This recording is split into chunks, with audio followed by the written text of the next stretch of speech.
Hello friends, welcome back Sucharitas রান্নাঘর। আজকে আমি তোমাদের কাছে চলে এসেছি আমার মায়ের হাতের বেগুন পোড়া রেসিপি নিয়ে।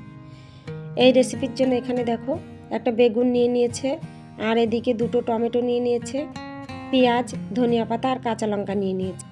এবার এই বেগুন আর টমেটোর গায়ে সর্ষের তেল লাগিয়ে নেবে।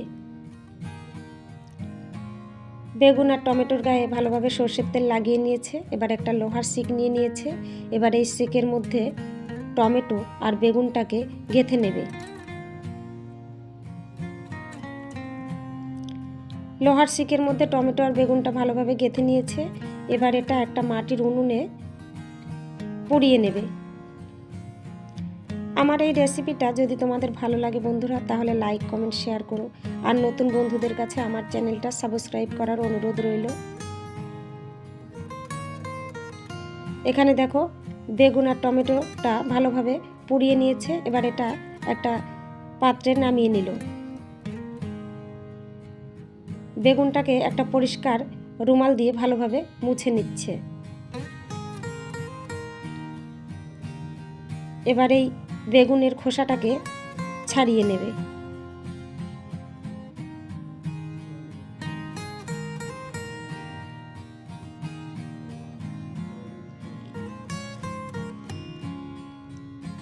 এখানে দেখো বেগুনের খোসাটাকে ভালোভাবে ছাড়িয়ে নিয়েছে। এবার এটা একটা পাত্রে রেখে দেবে।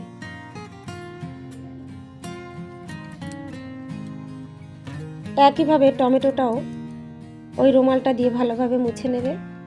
মুছে নিয়ে টমেটোটার খোসাটাও ছাড়িয়ে নেবে।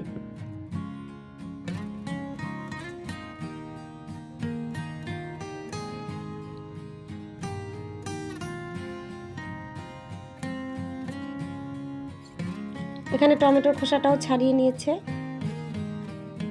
এবার একটা চামচের সাহায্যে বেগুনের বোটাটা ছাড়িয়ে নেবে। চামচের সাহায্যে বেগুনের বোটাটা ছাড়িয়ে নিয়েছে। এবার এই বেগুন আর টমেটোগুলোকে ভালোভাবে মেখে নেবে।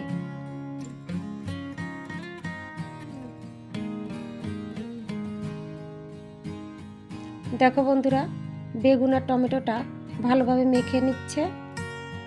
এই সময় এর মধ্যে দিয়ে দেবে স্বাদ মতো লবণ,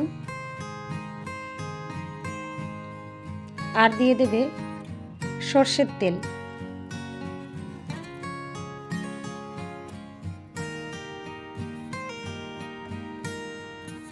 এর সঙ্গেই অ্যাড করে দেবে কাঁচা পেঁয়াজ কুচি, আর দিয়ে দেবে কাঁচা লঙ্কা কুচি।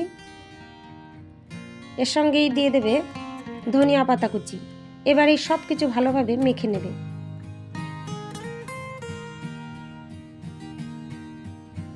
এই সমস্ত কিছু ভালোভাবে মেখে নিয়েছে। বেগুন পোড়া রেসিপি একদম রেডি হয়ে গেছে বন্ধুরা। এবার এটা পরিবেশন করে দেওয়া হলো। অনেক ধন্যবাদ বন্ধুরা আমার এই ভিডিওটা শেষ পর্যন্ত দেখার জন্য আর আমার পাশে থাকার জন্য।